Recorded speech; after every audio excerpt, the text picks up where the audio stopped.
Hey everyone, in this video we're going to take a look at part 11 of the Hercules story from Ritchie's Fabulae Faciles. So this chapter is called Second Labor, the Lernaean Hydra. So this story, or this part of the story I should say, is probably one that you're very familiar with. The Hydra part, or the Hydra story, or labor, is one of the ones that's become pretty famous just because it's such an iconic image of this monster with the heads and growing back and Hercules fighting it. I think it shows up in that Disney Hercules too. So it's one that a lot of people are familiar with, but maybe you've never actually read a description of it other than seeing it in movies or something like that. So we're going to dive into it now. And kind of unpack a little bit of how Ritchie describes, Hercules fighting the Hydra. And I would encourage you again, if you can, try to go through the vocabulary. And if you have access to a commentary or anything like that, that gives you a vocabulary list, try to get the vocab first. It's very difficult to translate when you don't know what the words mean. Once you have the vocab, try to pick apart any grammar. Again, this is where a commentary would really, really help you. But even if you don't have access to a grammar or anything like that, try to start with the vocab. You can even make your own list and then read this story aloud. I say it all the time, but these stories are meant to be read. The more you can practice your speaking and your pronunciation, the better you're going to be at Latin, right? It all helps. And if you can find someone to read it back to you, obviously that would be ideal for your listening skills, because you do want to approach it as a story and not just something you're translating. So once you're in that place and you feel pretty good, you can dive in with your translation. So this chapter starts, I should say, with Paulo post usus est ab Euristeo hydram necare, hoc auta monstrum erat cui novem erant capita.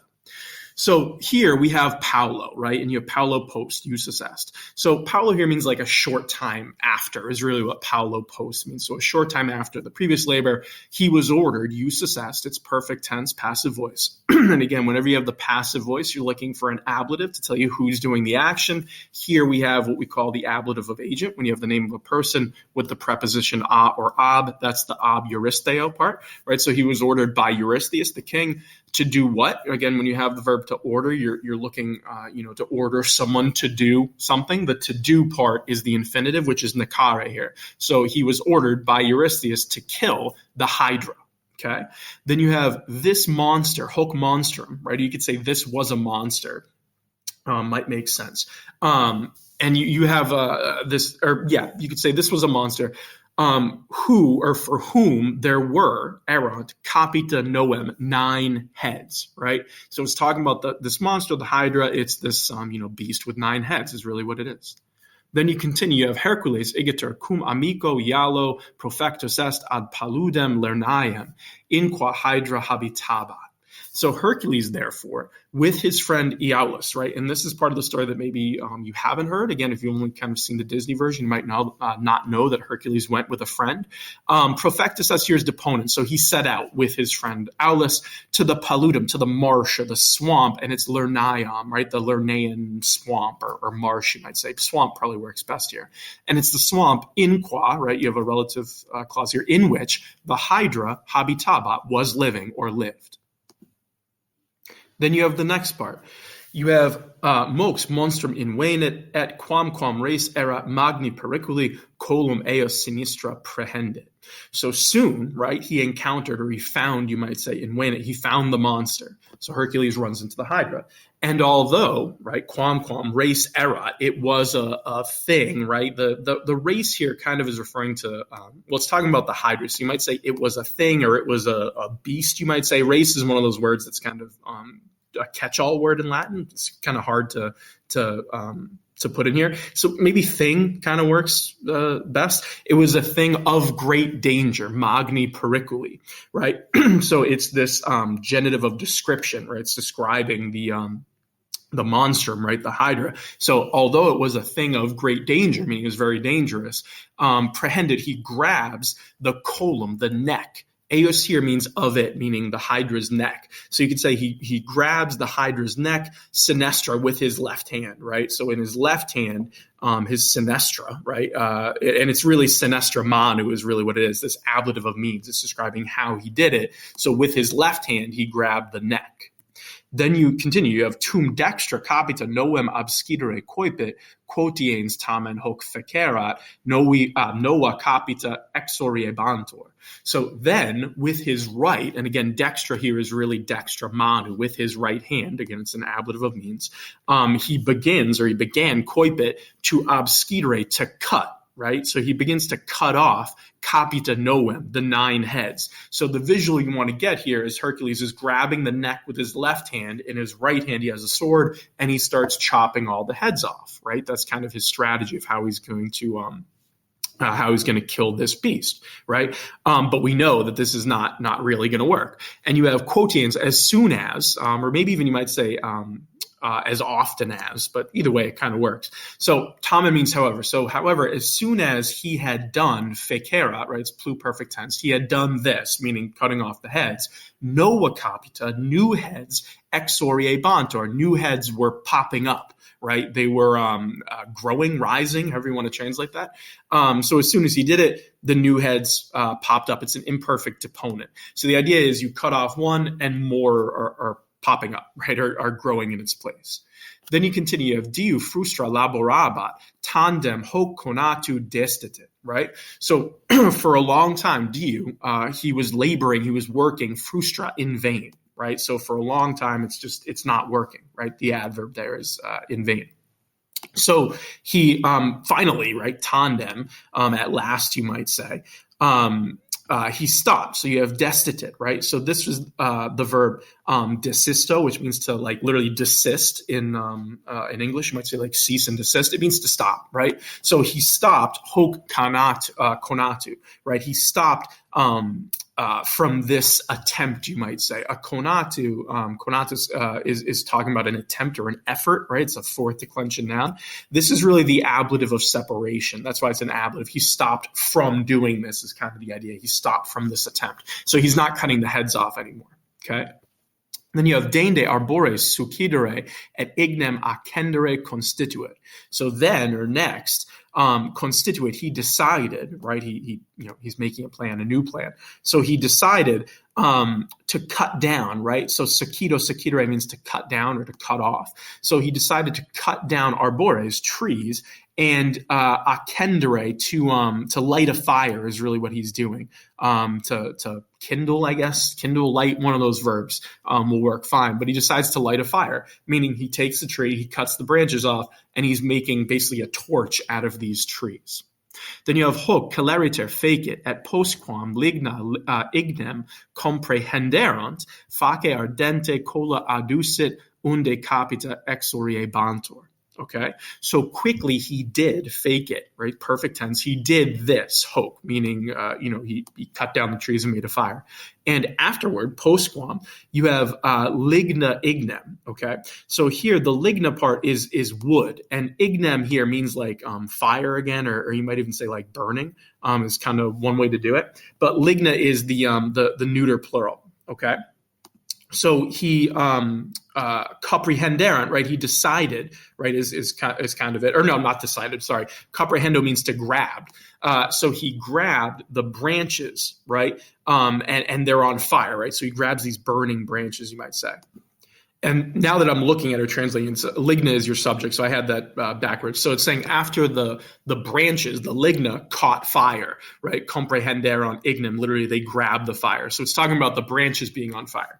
Right? You have face ardente. Now, this is an ablative absolute, right? So the ardente part is a present participle. It's coming from ardeo, which has to do with burning, right? So the idea is you have this, this burning face, right? So the face part is talking about a torch, right? Facus is a torch. So you're saying with the burning torch, right? He adducit cola. So adducit here, is coming from the verb addurare, which means to set fire, right, or to burn.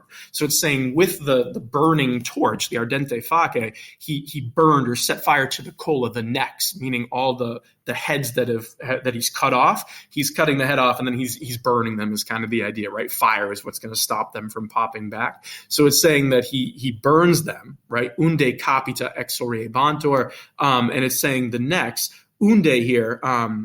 It's talking about from which is kind of how you'd translate it. The heads, the capita exorebantur, were popping up. So if you're thinking of the image here of the Hydra, he's cutting off the heads. And from the open neck, more heads are popping up. So he's burning that neck, or the necks, you might say, cola, from which the heads are popping up. So the idea is he's cauterizing the wound, which you might have seen. It's usually depicted in movies, things like that. He's cauterizing the wound so that more heads can't pop up anymore. And then we go to the next part, and this might be a part of the story you haven't heard. I know for me, I remember reading this and thinking this was kind of a wild turn of events. If you haven't gone past like the Disney version of Hercules, you might not know this. But you have nec tamen, sine magno labore, haec fecit, vena enim auxilio hydrae, concer ingens, qui dum Hercules capita abscidit, crura eos mordebat. So, you have, however, right, not without nex sine. So the main verb is fecit. So he did hike, he did these things, not without magno labore, a great labor, meaning it was difficult to do these things, right? Then you have a concer ingens, a huge crab, when it came. And it came auxilio hydrae. Here you have the double dative. So it's you could translate this as help. That's your first dative, auxilio, for the Hydra, right? So you kind of have this dative of purpose and a dative of interest, that double dative. So this huge crab came as help for the Hydra, right? And it's a huge crab who or which, while Hercules, dum Hercules, right, abscidit capita, while Hercules was cutting off the heads, it mordebat, it was biting, right, or pinching. I guess biting is probably the right way to do it. But it was biting his crura, his legs, right? So while he's cutting off the heads of the Hydra, he has this annoying little, well, actually it's not little, it's huge, this annoying crab that's just casually biting at his legs or pinching at his legs. So Hercules has to deal with the crab too. If I remember right in the story, I think this is a crab that Hera sends to annoy Hercules and kind of stop him from killing the Hydra. Then you have postquam monstrum tali modo interfecit sagittas sua sanguine eos imbuit itaque mortiferas redidit. Okay, so after interfecit, he killed the monstrum, the monster, tali modo, in such a way, right? This is an ablative of manner, and you have that third declension I stem is why it looks a little odd, but it's saying in such a way, right, or in this way. It's explaining how he did it, meaning he has to take care of the crab, he's burning the necks, all that good stuff. So after he killed the monster, meaning the Hydra, in this way, imbuit, right, he dipped is kind of what's going on here. So imbuo, imbuere means to it can also mean to soak, but dipped is kind of fine too. He dipped sagittas suas, his own arrows, sanguine eos, with its blood, meaning the blood of the Hydra, right? You could say he dipped it in its blood is another way to do it, the sanguine, right? So he goes up to the Hydra, he finds the blood, and he's dipping or wetting his arrows with the blood. And then you have itaque, and so raided it, right? Mortiferas. So it literally means something like he returned, or he rendered, you might say, the arrows is what it's talking about. He rendered them as mortiferas, deadly. So this is an accusative predicate. It's really saying he made them literally death-bringing, mortiferas, deadly, you might say. So they're poisoned is really what it's getting at. So by dipping his arrows in the blood, he's making them poisoned arrows. So this is the second time that Herc has used the monster that he's killed as a way to help himself. So if you remember in Labor 1, when he kills the Nemean lion, he wears its skin to protect himself. Now with the Hydra, he's using its poisonous blood to dip his arrows, and now he has these sort of heroic special arrows that he'll be able to kill people with or kill things with, is kind of the idea. Okay. But again, that last line is a little tricky just because redidit usually means like to return or kind of give back. I think render is probably a better translation, right? He rendered them, mortiferas, death bringing. And by the way, mortiferas is a great word. If you've never seen it before, mortifer, right? I think it's mortifera ferum, right? Literally bearing death. Great adjective to have, but it's talking about his arrows, right? So again, translated as rendered, and you should be pretty fine. So hopefully that makes sense. That's Labor 2, right? It's again Hercules fighting off this monster, the Hydra. But once again, we see kind of a change in Herc, or a strategy to him that we haven't really seen before. He goes in with brute strength. Again, he sees a monster. His first instinct is to kill it. But he gets challenged because his brute strength is not enough to kill the Hydra. In fact, his brute strength is making it worse. So by going in and hacking all the heads, he just keeps making it worse for himself because the heads keep popping up and more of them keep popping up. up. So Hercules needs to use a little bit of strategy, right? He brings his brain into the mix for one of the first times. It's sort of like when he fought the lion, right? His brute strength wasn't enough to kill it by hacking at it. He had to kind of think a little differently to choke it. Something similar is happening here. So we're seeing kind of different sides to Hercules. But at the end of the day, he is using his overwhelming strength to kill another monster, but he has to work a little bit of intelligence in there too. So again, keep in mind as you're reading these stories, you're watching the progression of a character and a hero, which is interesting to see. So hopefully the Latin made some sense. There are some trickier parts in this story, nothing that you probably won't be able to handle. But if you have any questions at all, feel free to put them in the comments below. I'll help you out however I can. But again, you want to try to start with a vocab. If you run into tricky grammar, go look it up, right? It's totally fine. There's a bunch of great resources you can find to see things like double dative or ablative absolutes in this section. Look them up and then read it again, right? And the more times you read it, the more you practice it, you should be getting better and better at this story. Good luck.